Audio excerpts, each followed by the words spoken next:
Hello friends, welcome to one more important aspect of corporate skills, and the topic for today's discussion is leadership skills. Now, who is a leader, ladies and gentlemen? A leader is a person who leads the entire team in the most appropriate direction so that the objectives of organization can be achieved properly. A leader is a person who entices creativity among his team members. The major responsibility of a leader is to see that the task performed by his team is well done, is done in a proper manner so that everyone in the organization appreciates the entire team along with the team leader. Now, how this is possible? How a team leader makes possible that his team works consistently fine? There are certain criteria, ladies and gentlemen. First of all, a leader needs to motivate his entire team in the proper direction. He must motivate his entire team in the direction of the goals of the organization. And in order to motivate the entire team in the direction of organizational goals, it is very important that whatever the goal of the organization is, it should be very well known to all the team members. All the aspects of the task that has been assigned to the team members should be well known to them along with their own specific responsibility.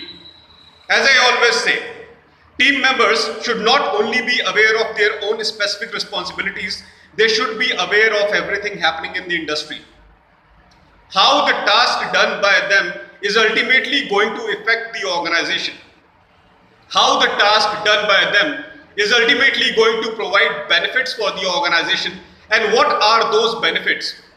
Everything should be known to the team members, and it is the responsibility of a team leader that he tells every member of his team that what benefits the organization will cultivate because of their hard work.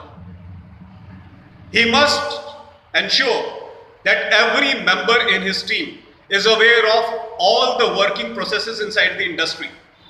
He should ensure that every member of his team should work collectively, should work in a collaborative manner. He should also ensure that whenever some kind of conflict of ideas occurs among the team members, he should resolve those conflicts. Because a conflicting team, ladies and gentlemen, can never function properly. And it is also the responsibility of participating members that whenever they have any conflict related to their ideas, their thoughts and their working pattern, immediately that issue needs to be discussed with the team leader. If participating members are confused that what they should do, or they are not collaborating with each other, they are not supporting each other on terms of ideas and the work pattern, they should immediately meet their team member and discuss everything in detail with the team member. After listening to the entire detail, the team member must find out a specific solution which is appreciated by everyone in the team. This is known as team bonding, ladies and gentlemen, gelling the team. Gelling the team properly is also one of the most crucial responsibilities of a team leader.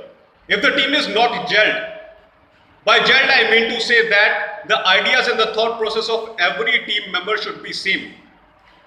The work pattern of the entire team should be same. Because if the work pattern is different, the team cannot move in one specific direction. It is the responsibility of a team leader at the very first place to tell them the work pattern in the beginning of the work. And it is the responsibility of participating members that they should work according to the pattern that has been told to them. Why? Because every organization has a specific pattern followed for every different task. We have different organizations in the world, ladies and gentlemen.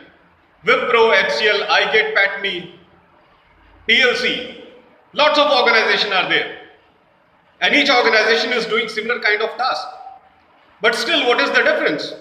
The difference is that of work pattern. The difference is that of thinking process. And that thinking process is actually the mentality of the people who are working in these industries. That thinking process is the specific working pattern that is very, very specific to a particular industry, and no other industry knows about it. They have their own specific rules, specific guiding principles. And who is the person who tells these guiding principles and rules to the participating members, to the employees of the organization. That person is the team leader. An organization has a different working pattern. That working pattern is very well known to the team leader, to the seniors, to the superiors. And it is the responsibility of the team leaders, seniors and superiors to effectively tell that working pattern to the participating members. Because if the participating members, if the team members, if the employees of the organization who are under control of the team leader are not able to understand the specific work pattern of a specific industry, they will never be aligned in the direction of the goal of the organization. So the knowledge of specific work pattern is very necessary for a team leader so that he can explain to his team that how specifically and how differently his team is working from rest of the industries in the world. It is very important. Whenever a team member is in depression, it is the responsibility of the team leader to take him out of that depression. He should try to follow every kind of criteria to take him out of depression. It is a work culture, ladies and gentlemen, and falling in depression is a regular act.